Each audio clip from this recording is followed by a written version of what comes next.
House on the way with a classic Thinking About Your Love. It's BBC Radio Newcastle, the sound of the North East. Oh, it's troubling you. Who's this today? I thought that was a good clue. Shows what I know. Well, don't worry, clue 2 on the way after 10:30, which will definitely help you get the answer. My next guest used to drink 100 units of alcohol. That's 10 bottles of wine a week. Thinking she was fine. She was just observing wine o'clock like most of her friends. Well, now, having given up alcohol and trained as a coach, she's using her skills and experience to guide and support others through her own sober journey. Claire Owen launched the Soberholic after knowing exactly what it's like to feel you need alcohol to unwind and to fit in. The cravings, the peer pressure, the temptation, the low self-esteem. She created her Sober Goals programme, something she says is a brand new approach to help women like herself to see sobriety as a positive change rather than feeling they're missing out. Well, I caught up with her. I asked her to tell me why she stopped drinking. I was finding myself in the same situation every week. It was just drink, regret, repeat, really, like many people I've met in the last 2 years, from running my business and from being open about my journey. I think we're all getting a little bit of a rut with this. So that was just something that I felt I needed to change. How much were you drinking? Was it a case of going out every night after work, or were you drinking at home? How would you describe it? For me, it was more drinking at home. My lifestyle led me to enable that because I ran a very successful business. So I chose my own hours, didn't really plan to do anything very much on a Monday. I had the option to open that second bottle of wine. We kind of had the freedom to do that. So we're in that wonderful position where we could pick and choose. And it just felt like we were I'm saying we, because it was both of us, me and my husband, we worked together and we enjoyed a night out socially, but it was more drinking at home that we really wanted to change. The hangover and just all of the pressures of normal family life were just harder because I was constantly running on empty, and I just felt I didn't really connect it with a hangover because I didn't really suffer that much from hangovers. It was just my general well-being was so much lower than what I found it to be now that I don't drink at all. It was watching your friend's health decline that was a really big nudge for you. I think what happened is, for many women, we enjoy these drinks, right? And we share the birthday cards and the memes on social media, and it's all such a laugh. And then you see someone who you know that it gets a hold of them in a different way. And I think until that happens in your life, it's easy to think that they're different from you, but they're drinking exactly the same drink.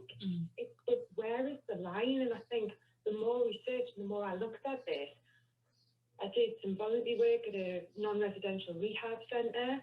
I was just so interested in how that happens. How does that line tip? And it's different for everyone. And often we're relying on it to have fun, we're relying on it to relax and then to socialise. But we're also relying on it when things go wrong. If you're having a bad day, if you're feeling stressed, if things aren't going right in your relationship, we tend to turn to wine and alcohol. And I think women are waking up and realising that they don't need it. And that's what my business is all about. It's about giving women other tools that we can rely on. I'm not about being the fun piece. And often we'll say, oh, I'm not like that. And, the amount of people who list off to me how much they drink. And it's not like, oh, that means you're okay. You can just continue. Green light for you. Everyone's life is different, and it turned into a bit of an endurance test. And I was thinking, well, how come I can drink more than her, but my life hasn't fallen apart? How has that happened? What is the difference here? That's right. The line is different. Would it be fair then to suggest that alcoholism, perhaps from person to person, it differs massively, doesn't it? Absolutely. And people think, what's right for you and what's right for me is so different.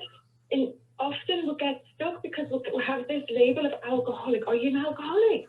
Did you have a problem? What's the problem for you might not be a problem for me, and vice versa. If it's affecting your life, and so many women, me included, would say there's nothing else to do because we've lost all the creativity on what else there is to do. Seriously, I'm finding that the people I'm meeting who have this as a problem, they've all got such skills hidden underneath. And I want to bring them out. This isn't about sitting and looking at pictures of black livers and talking about how ashamed we all are. This is about saying, what do you want? What else have you got to give? Women get to a certain age and they want to get something back. They feel like it's about empowering them. And I met a lady just this week who's been through some awful life experiences, and she's trying her best, just clinging on with her mental health. And yeah, she has relied on wine, but she has other skills. Our partner bought her a camera, and she's learned, she's taught herself, she's self-taught, and she wants to pass that on to other women. And I'm finding ladies like this who are drowning themselves in wine because they're depressed and they're feeling like that's the answer to all of their problems. That's what I think is missing. I think it's the connection, woman to woman, empowering each other to say, okay, I've been through this. I know how to not drink. What skill have you got? What could you bring to the table? What could you teach other women? And instead of opening that bottle of wine on Friday night, you can log in and you can learn something, or you can teach something to someone else. That's hopefully what I've got to offer. And my mission is to inspire 10,000 women to invest in their personal development and maybe put down the wine for a length of time to see if they can improve their lives. I met so many amazing women online throughout lockdown who are creating some amazing businesses, side hustles, because they've had to pivot. And they haven't picked up a glass of wine and just took action. And I feel like that's who I'm attracting, that action-taking adventure seekers. And it's beautiful. It's really, really good. I'm really proud of what I'm creating. And we're going to hear more from Claire in the next 15 minutes here at BBC Radio Newcastle. Launched the Soberholic and wants to help so many people if she possibly can with her Sober Goals programme. This is the new normal. It's nice to see the place open and nice to see our customers back. This is dedication. Now, we're hearing from my guest, Claire Owen. She's on a mission to rebrand sobriety. She doesn't want to be thought of as being boring. If you don't drink, you're not boring. Back in 2018, Claire realised she was drinking 10 bottles of wine a week. And when she stopped, she says she then realised just how tightly woven into our culture leaning on alcohol, the idea of wine o'clock for women in particular, for example, really is. Now she's determined to help other people realise how much better they can feel by giving up drinking, and she's launched this business called the Soberholic. It offers support to other women who want to do just that. She told me how she went about unpicking her habit of using wine to unwind. I would be drinking most nights, the bottle of wine and not really feeling any effect from it. It was just that mindless drinking. For months I tried to cut down, and for months I tried to moderate. It was actually harder to do that because I constantly felt like I was creating rules for myself, and then the rule I made before I had a glass of wine was completely different after I had that, and then we all start again tomorrow. And I think women get trapped in that cycle and they start to feel bad about themselves. It's like it's only happening to them. People think sober is boring, and my mission is to rebrand Sober Life because I found it to be, energising, revitalising. It's everything that a glass of wine promises to be honest. I'm not really here to support people in crisis. I'm trying to invite ladies to get off the train earlier, if you like, before you get caught in that trap. And my friend, I felt so much shame attached to this. And I want to create something that's not shameful. It's something that, people who want to become a better version of themselves and they recognise the value in personal development would come and say, this could change people's careers. It's going to change lives, empowering women, because the ripple effect that it'll have on their families and generations. So you run the Soberholic. You already mentioned earlier that you volunteered at a rehab centre. Was that what sparked the idea of setting this up? When I first wanted to stop, I tried moderating, and then I decided I should, give myself some time without it. That was the idea. I tried January, but booked dry January and failed miserably. When I first said, right, this is my day one, it was awful. It was really hard. It's kind of like when you decide you want to buy a yellow car, all you ever see is yellow cars. It's a bit like that. It's everywhere. You go to the corner shop, there's a 7-foot glass of wine on the window, and you don't notice it, but it's all these little messages that go in, and you bloody notice it when you get first couple of weeks, because it's like it's everywhere. You have to have a wine strong enough to make you cry. It's not just about losing a couple of pounds or, it's got to be a really deep why. What different impact is this going to have, or what positive impact could it have on all areas of your life? your health, your wealth, your relationships. And once the good quality sleep starts, which for me was about 2 weeks in, I didn't sleep very well at all for those first 2 weeks. It was horrible. And then eventually, when the sleep kicked in, that was just a game changer for me. Not an overnight thing, it's a process. That's interesting. It is a process. It's going to be for an awful lot of people quite a tough process. It's about saying, right, Claire, I want something to change in my life. I've been sitting on this, having a pity party, drinking wine because I hate my job, I hate my figure, I hate my this. Now is the time to say, right, let's look at it. And that would be your sober goal. And so that would be what you would be working towards with my support. And I have a system which is a Sober Pen Pal service, which is how I can support more women. I mean, we've heard an awful lot of anecdotal evidence that more people are drinking throughout the pandemic, have been over the last year.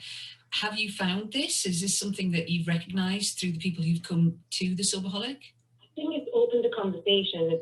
It's done a great job for my business because it's enabled me to have the conversation, It's put it top of mind in many people in the news. It's what everyone's talking about, isn't it? But I don't think that I've come across many ladies who, necessarily started drinking because of the pandemic. I think it's just the opportunity's been there. Mm-hmm.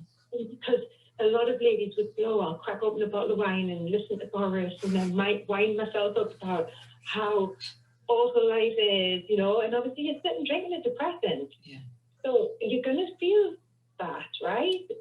So I think it made it come to the top, really. It has. But the very fact that the online space, the support and the opportunity I've had to be able to help people across the globe. I'm working with women in Canada, with ladies in New Zealand, in Australia.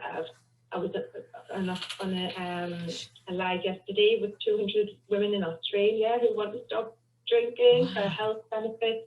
So it's just great. I love it. Well, your enthusiasm is infectious, honestly, and it makes an awful lot of sense listening to what you say. If anyone's listening and it's struck a chord, Claire, where do they go to find out more? Soberholic.com. And the first place I would send you to the quiz. So it's a fun quiz where you can answer the questions and say, Monday morning, you wake up, how do you feel? And all of that. Just a bit of fun. And then at the end, it'll tell you which of these avatars you're most like, where you're at on the sober process right now. So interesting to chat to you, Claire. Thank you very much for your time. Thank you. And if you want to find out more, the website is thesoberholic.com. Claire Owen chatting to me there. At BBC Radio Newcastle, the sound of the North East, playing Vanessa Carlton next. Total Sport.